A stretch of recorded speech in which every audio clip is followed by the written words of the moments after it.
Hi everyone, welcome to my channel, English Path. My name's Nushin and today's lesson is about adverbial phrases. When it comes to teaching clauses and phrases, I always start my lessons with these two sentences. A clause is a group of words with a subject and a verb that states something about that subject, and a phrase may or may not contain a subject or a verb. So that's the main difference between phrases and clauses.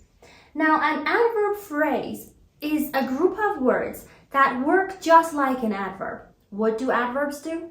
Adverbs modify actions, verbs, adjectives, and other adverbs. Now, adverb phrases will modify the action in the main clause or the entire main clause. What's a main clause? It's an independent clause. What does an independent clause mean? A clause that can stand alone. A clause that is like a sentence and it doesn't need anything to complete its meaning. Now, an adverb clause can be reduced to an adverb phrase by changing its verb and removing its subject and most of the time the subordinating conjunction. I've explained everything about adverb clauses and subordinating conjunctions in this video right here. Are adverb phrases always reduced versions of adverb clauses? No, there are different kinds of adverb phrases that I'm going to be teaching today. Let's see an example of an adverb phrase that is a reduced adverb clause. When he was studying in Paris, he took several courses in sculpture. This part, when he was studying in Paris, is an adverb clause of time because it is modifying the time of the main clause, which is he took several courses in sculpture. Now, I told you that we eliminate the subject, the subordinating conjunction, most of the time. And we also change the verb in the adverb clause to reduce it to an adverb phrase. So this changes into this. Studying in Paris, he took several courses. Now, a quick reminder about phrases. A phrase is a group of words that may or may not contain a subject or a verb. Now, let's take a look at this phrase. There is neither a subject nor a verb in it. Studying is the present participle form of the verb study. It's not a verb. Are the meanings different? No. There are only two different styles and structures. And as I mentioned in my previous video, in order to learn a language well, and also in order to produce a language the best way you can, you need to learn all the different styles and forms because it'll help you in both speech and writing. Academic or non-academic, it doesn't matter. You need to learn them all to master the language. Some main types of adverb phrases. The first one I would like to talk about is use in a present participle, which is verb plus ing, exactly like the example I just mentioned. This structure is used when two actions are in the same general time frame, like two present actions, two past actions, or two future actions. Whenever you want to use this structure, you need to make sure the two subjects are the same person or thing. Which two subjects? The subject of the adverb clause that you want to reduce and the subject of the main clause. And you will use a comma after the adverbial phrase if it starts the sentence because it is a phrase, it is incomplete, and whenever you start your sentence with something that is dependent or incomplete, you need to use a comma. Let's get to know this type of adverb phrases better using examples. The phone rang, it woke everyone up. We have two separate sentences. We want to combine them into a complex sentence. I talked a lot about complex sentences in my previous two videos. I am linking the first of those two videos here, which is about adjective clauses, and it's really helpful. So we want to combine these two sentences into one complex sentence using an adverb clause that I haven't written here. When the phone rang, it woke everyone up. Okay, when the phone rang is the adverb clause. We reduce the adverb clause by eliminating the subject, by changing the verb, and usually dropping the subordinating conjunction, which is when in this sentence. So ringing, the phone woke everyone up. Pay attention to the subjects. Both subjects are the phone. The phone rang, the phone woke everyone up. So we're good. Tony didn't believe the story. He decided to find out more about the incident himself. Tony didn't believe, Tony decided. The subjects are the same. And we have a negative sentence, so we take not out, not present participle, not believing the story. Tony decided to find out more about the incident. As you can see, these two sentences happened in the same general time, which is past tense. And this one, again, is in the past tense. Do we only use the structure in the simple past tense? Nope.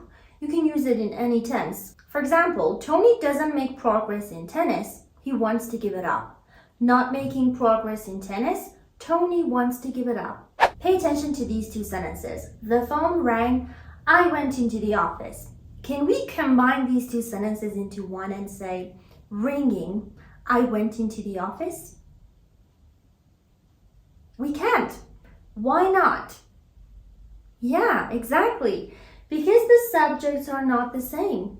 The subject of the first sentence is the phone, and the subject of the second is I. If I say ringing, I went into the room, it means I'm a phone. I'm a talking and walking phone that can go into offices and stuff, which is currently impossible. If you're watching this video in 2083 and you have walking and talking AI-powered phones, I apologize. The rules of English grammar will change for your inventions and innovations as well. So in 2023, this sentence is wrong. Ringing, I went into the office.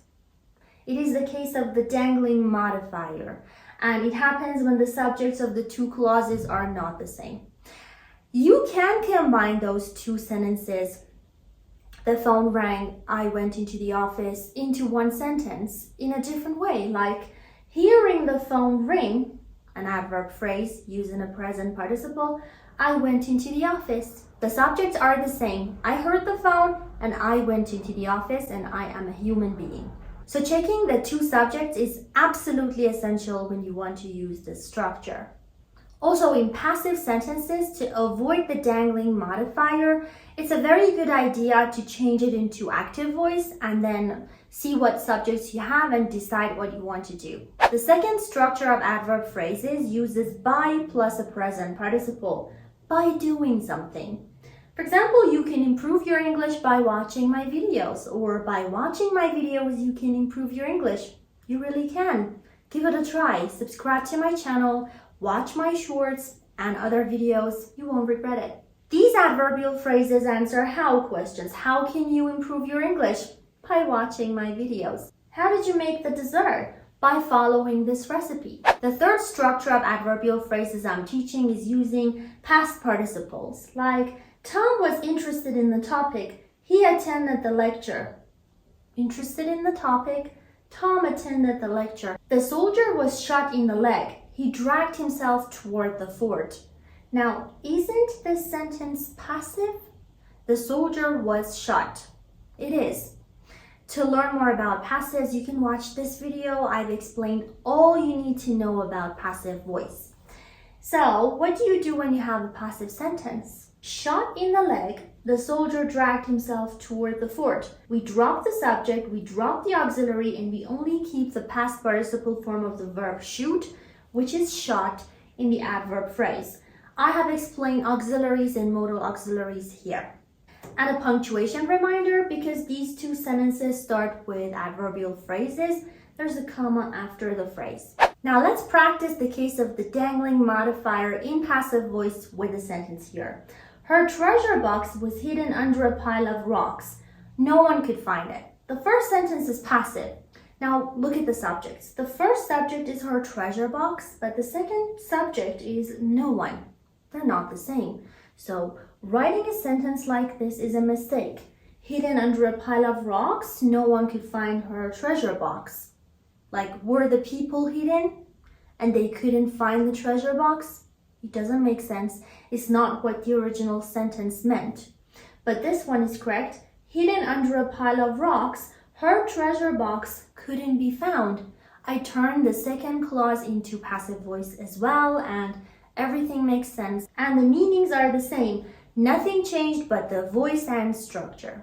The next structure is with having plus past participle, having done something.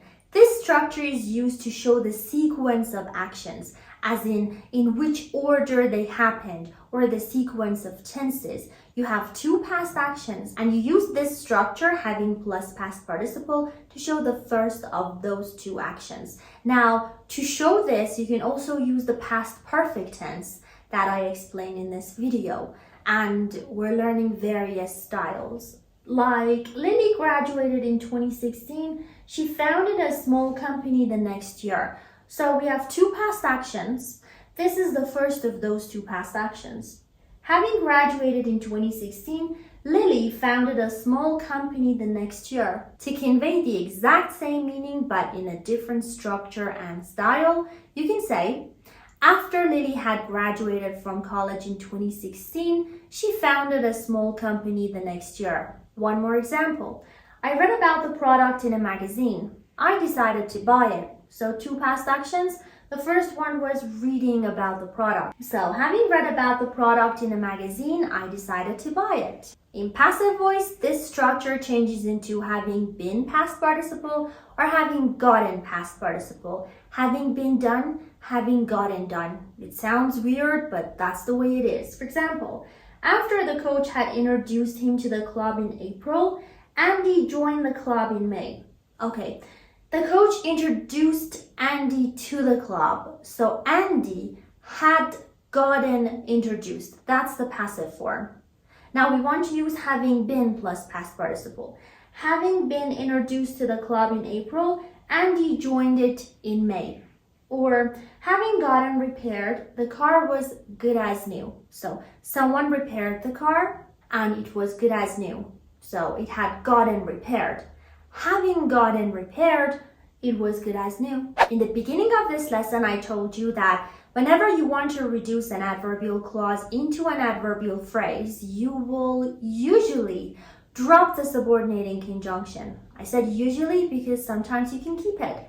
The subordinating conjunctions that are common and can be kept are after, before, although, even though, if, though, unless, until, upon, well, while, whenever. Like, after she realized she would be late, she called for a taxi. We want to reduce an adverb clause, so we need to make sure the subjects are the same. That's the first thing we do.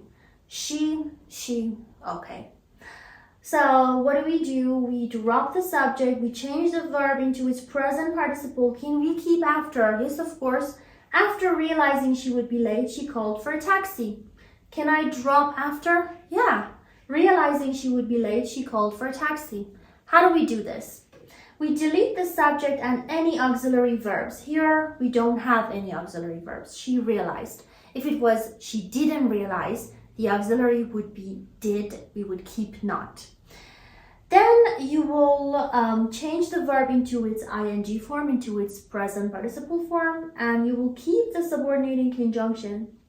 As soon as they get the results, they will share them with the public. You drop the subject, you change the verb into its present participle. As soon as getting the results, they will share them with the public. And remember that the subjects have to be the same. I don't know how many times I mentioned this throughout this video, but I can't mention it enough number of times because it's such a common mistake I see even in my IELTS classes, and you need to practice it so much and so well so that you won't make it and have error-free speech and writing. And finally, the infinitive of purpose that I discussed thoroughly in my video about infinitives and gerunds. It is used to show the purpose of doing something. It answers why questions. And the structure is to do something or in order to do something. The meanings are the same. In order to bake the cake, preheat the oven for 15 minutes. We went to the garden to take some pictures, or in order to take some pictures. Additionally, any prepositional phrase that works like an adverb is considered an adverb phrase. Also, adverb phrases can be made up of two adverbs, like an adverb of degree and another adverb, like she did it very quickly. Very quickly is an adverb phrase. I explain all of these in my video about adverbs, which is linked here. All of the videos I mentioned are linked in the description box as well. You can go watch them to learn more. And that's it for today, guys. I hope you found this video useful and that it helped you improve your English. If you have any questions, please write them in the comments. If you want to use adverbial phrases in sentences and you're not sure, write them in the comments. I will read every single one and tell you if you got them right or if you didn't. Take care, guys. See ya!